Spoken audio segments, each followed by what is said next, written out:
We're at Money in the Bank and we kick off the show with, of course, a ladder match as Seth Rollins, Solo Sikoa, Penta, Andrade and LA Knight all are desperate to win the briefcase, though El Grande Americano is nowhere to be seen. And eventually, Adam Pearce comes out and says, "So, I hate to be the bearer of bad news, but El Grande Americano, he isn't even in the building tonight.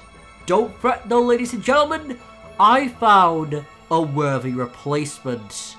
And that's official."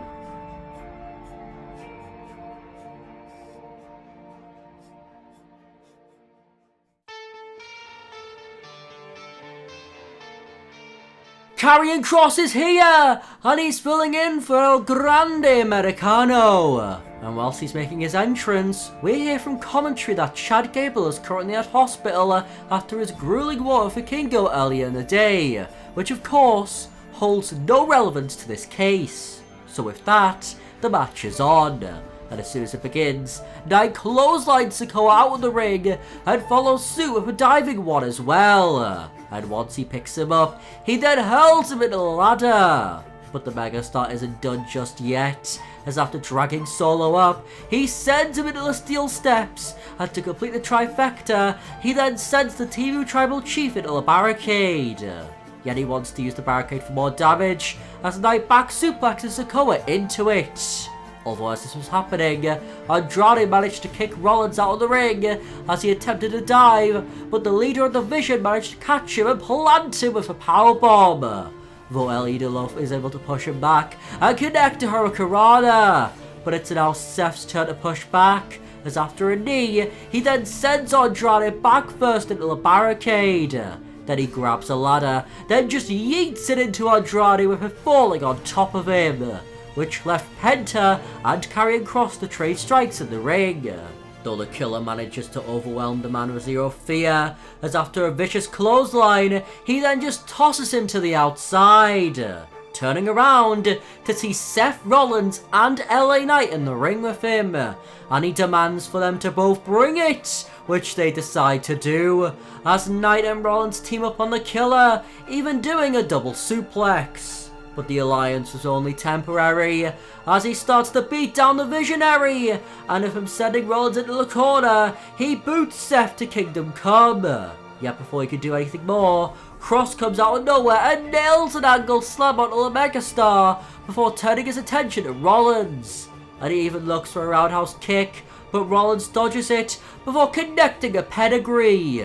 And as this is all happening, Andrade, Solo Sikoa, and Penta are brawling at ringside. But Solo is able to get on top of the luchadors, as he even manages to connect a spinning Uranagi onto Andrade. Though Penta is back up, yet Solo looks for a spike, however he gets out of it and connects a super kick. Then he goes into the ring and starts to go at it with Seth Rollins. And they trade counters back and forth with no one seemingly having the advantage. That is, until Penta nails a kick to the gut and connects the Mexican Destroyer. Although as soon as this happens, Bron Breakker and Bronson Reed head towards the ring. They want to ensure Seth's victory, but JC Mateo jumps Bronson with the two big men brawling all the way to the back. Yet it isn't Jacob Fatu who confronts Bron Breakker, as CM Punk emerges from the crowd and starts to go at it with Bron, and with no numbers game in sight for the match, it can resume as normal.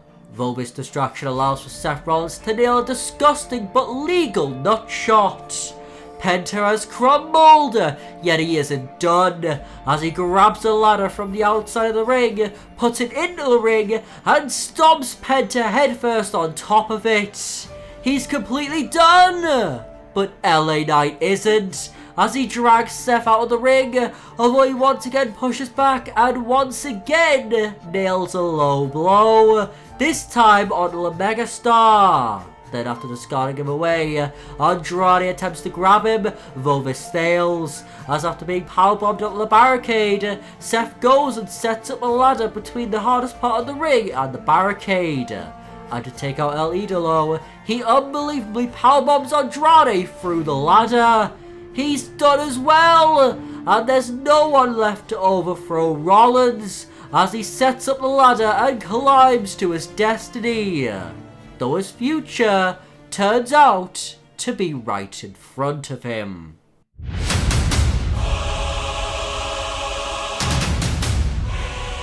Roman Reigns is back, and he's here to screw Seth Rollins out of his own vision, as after being dragged off of the ladder, the OTC nails a spear onto the Visionary before hurling him out of the ring and dragging him out of the arena. Rollins' chances at winning are gone, but Karrion Kross's isn't, as he climbs to unhook the briefcase, yet before he can, he's met by Solo Sikoa. It's a very tense situation. It's either man's game, but who will it be? Who will knock the other off? Well, after a lengthy scuffle, Solo connects a headbutt and then pushes Kross off. Though there's still one man not completely down and out, as LA Knight knocks over the ladder and quickly nails a BFT onto Solo on top of the ladder to follow suit. And with still no Jacob Fatu in sight, LA Knight descends to the heavens and retrieves his prize. LA Knight is now Mr. Money in the Bank. Finally, after all the hardship, he has the opportunity of a lifetime. Although up next, it's time for a rematch, as it's time for Becky Lynch to get one more shot at Lyra Valkyria's Women's Intercontinental title. And the match starts off in the most predictable way possible, as they instantly start to trade punches like there's no tomorrow. But eventually, Lyra overwhelms Becky, as she lights her up with a flurry of different strikes until she clotheslines Big Time Bex out of the ring. And she isn't too far behind, as she crash lands on top of Becky. Though as the champ gets her up, the challenger desperately hurls her into the announcer's table. But Lyra responds with a quick elbow, alongside smashing her headfirst into the commentary desk. Yet Becky pushes Lyra back, as she's able to nail a crucifix onto the concrete floor. And after sending her into the barricade, she just waits for her to get up, and once she does, Becky puts her back down with a diving forearm. But she isn't done on the outside just yet, as she manhandle slams Lyra back first onto the barricade. Lyra's back might be broken in half, so Becky of course tries to take full advantage of this, as after putting the champ in the ring, she locks in a submission hold targeting the back. Though Lyra is able to get out of it, and fires back with another combination of strikes, and once she's finished, she runs off the ropes, yet she gets tossed right back down. Then Becky looks for her two signature leg drops, but the second one isn't able to land, as Lyra hurricanranas out of the ring before lining her up and connecting a usual dropkick to the outside. And with a whip into the barricade, Lyra decides to Russian leg sweep Becky into the barricade in the exact same spot that was just done to her. And now that both women are back into the ring, Lyra looks for a Nightwing, though her back gives out momentarily, which allows for Becky to take her back down. And after a kick to the damaged back, she just powers the Bird Lady up and powerbombs her back down. And she goes into the cover, though that doesn't do it. So she just hurls Lyra into the corner, yet she fights back. Though not for long, as Becky just brutally clotheslines her back down. And with a snap to the neck, an insulting taunt, she nails a kick to the gut, and after some delaying, she just plants Lyra down right on her neck. But she kicks out. So she attempts to grab her, yet Lyra dodges with a trio of kicks to the leg, following suit alongside a spinning kick to the skull. Though it's now Becky's turn to kick out, and she just drags herself into the corner, which is met with an attempted crossbody, although Becky gets her knees up, but the trio of kicks once again stops Becky in her tracks. Yet Lyra can't hit a second spinning heel kick, and she gets taken down by another stiff clothesline. Then she goes high risk.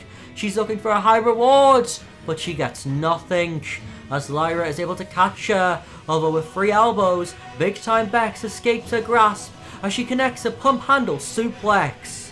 But as she looks for a potential second suplex, Lyra is able to claw her way out of it as she looks for a German suplex, but Becky slips out of it and once again tries the suplex. But once again, Lyra gets out of it from behind and this time connects the German suplex, which gets immediately transitioned into a Fisherman Buster with it being hooked into the cover, but this doesn't finish the match.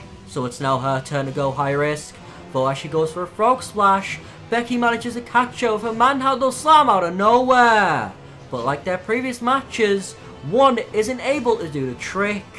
And this makes Becky snap, as after an exploder suplex in the corner and across the ring, she goes to pick her up, although Lyra is able to quickly put her on the shoulders and connects the Nightwing. But Becky doesn't give up, she just manages to kick out. So Lyra goes for one more, though Becky slips out and connects the second manhandle slam of the match. Yet just like at Backlash, the Bird Lady survives. The challenger is stunned, but she goes right back on the attack as she locks in a disarmer. Though as quick as a flash, Lyra gets out of it and strikes her in the face. Yet the subsequent slap can't connect, as the two go back and forth until the man clobbers the champ in the face, which stuns her long enough for her to be hit with a third manhandle slam. Though with the willpower of a Green Lantern, Lyra Valkyria kicks out at 2. So Becky looks for a fourth, although someone trips her up, which turns out to be none other than the returning Bayley. She's back, and she's back for vengeance, as this distraction allows for Lyra to roll up Becky, though she kicks out. But with Bayley in her corner, Lyra is able to stagger Becky with a slap and nail one more Nightwing to pick up the win and retain the Women's Intercontinental Championship. Lyra has defeated Becky for the third straight time, though before she can get a fourth title shot at the champ, she has to now go through the role model. Though now, 6 women have the chance to win an Ion Guaranteed World title, as Roxanne Perez, Alexa Bliss, Naomi, Rhea Ripley, Stephanie Vaquer, and Julia all are wanting to seize their opportunity. But Stephanie Vaquer launches herself at Julia before she can even get to the ring. And this sets the tone for the rest of the match, with more dangerous and dangerous spots occurring. But they're all only human, they can only tolerate so much abuse, so who will stand tall? Well, after an exhilarating contest, we see Julia and Roxanne Perez on the ladder. And Julia is completely overwhelming the Prodigy, and she even knocks her off the ladder. But when one falls, another comes to take her place, as Stephanie Vaquer climbs to her former best friend, and the two women just trade. That is until Julia does something maddening.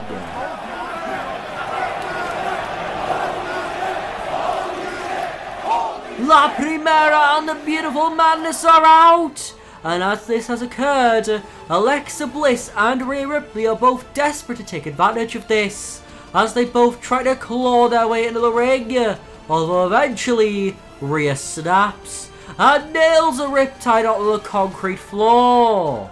Bliss is out of contention, but Naomi isn't, as she attempts to steal the briefcase, though Mommy pushes the ladder in the nick of time, and Naomi is flailing in the air trying to unhook the briefcase. So Rhea takes drastic measures for drastic rewards, as she spears Naomi edge style. No one is left standing, or so you think, as Roxy quickly grabs the ladder, climbs up and becomes Prodigy in the bag. It's a huge moment for Perez. The sky is well and truly the limit for her. But now, it's time for the main event of the evening, as it's time for the former tag team champions Cody Rhodes and World Heavyweight Champion Jey Uso to take on Logan Paul and the WWE Undisputed Champion John Cena. And the match starts off with former rivals renewing a past flame, Cody Rhodes and Logan Paul. And the two start off with a grapple, which is stopped with the American Nightmare getting on top with a punching combination culminating in a tribute to his father, Dusty Rhodes. Then he hurls the Maverick into the corner before tagging in Jey Uso, and as an insult to John Cena, they connect a double shoulder tackle. And this makes him furious, which actually distracts Jey, who taunts at Big Match John. And this allows for Logan to take full advantage by connecting a neck breaker before tagging him in. And John is ruthless, as he nails a double axe handle alongside a punch to the skull and a kick in quick succession. Then after a kick to the back, he looks for a power slam, although Jay manages to counter with a DDT. But before he can take advantage, Logan Paul chop blocks the world champion, with Cena nailing a big elbow drop. Cody is desperate for the tag, but John continues isolating Jay, with him hitting a big power move and a deadlift gut-wrench suplex before tagging back in Logan Paul as they connect an assisted shot to the arm, which is quickly followed up by a German suplex. And after a knee to the back of the temple, Logan attempts to get Jay up, though he gets a huge burst of energy, nailing a kick onto Paul before taking Cena down on the outside and connecting him with a suicide dive. Though before he can tag back in Cody Rhodes, he gets stopped in his tracks by a big boot. And Paul just soaks in the booze as he kicks Jay in the head twice before following this up with just a splash, which doesn't get the job done. So he decides to bring Cena back into the match, with Paul assisting Cena in hitting Jay in the gut, which is followed up by a shot to the back and a clothesline to follow suit. And after an elbow to the leg, he sends Jay into a non-taggable corner before layering into him with punches until he falls, which is followed up by another knee to the temple on Jey Uso.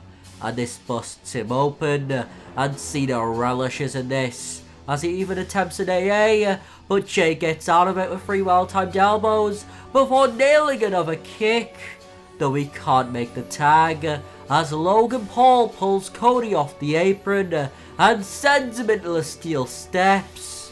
And this allows Jay to get overwhelmed again, which leads to him being planted by a Michinoku driver, but he lives. He fights on, and this fight gives him a little bit of adrenaline, as he pushes Cena onto his back, and after disposing of Logan Paul, Cody Rhodes finally gets the tag. And he's staring galaxies through Cena before they start slugging it out. But Cody overwhelms the former leader of the C Nation, as he even manages to connect a Cody Cutter, but Logan breaks up the pin. And Cody doesn't take this news well, as after setting him to the outside, he dives onto Logan Paul with reckless abandon. Though before he can get back into the ring, he hears some familiar music. The main event ruiner has arrived. The groans and boos can be heard throughout different dimensions, though them boos soon turn to cheers, as Randy Orton comes out of nowhere and RKO's Travis Scott, but he then backs up. He's looking for the punt, yet Nick Aldis interferes, which of course gets him another RKO for his troubles. Randy Orton is back, and he has just ensured the main event is a fair fight, as the match rages on, with Cody and John continuing to slug it out in the ring, and Jay and Logan doing battle on the outside. And in the ring, after a long worn out battle, Cody manages to get on top of John. And whilst this is happening, Jay manages to overwhelm Logan Paul and send him into the barricade. But Jay wants to ensure the Maverick won't play a part in the match any longer, as after glancing at Cody Rhodes, he nails an Uso splash on the outside, taking him and Paul out.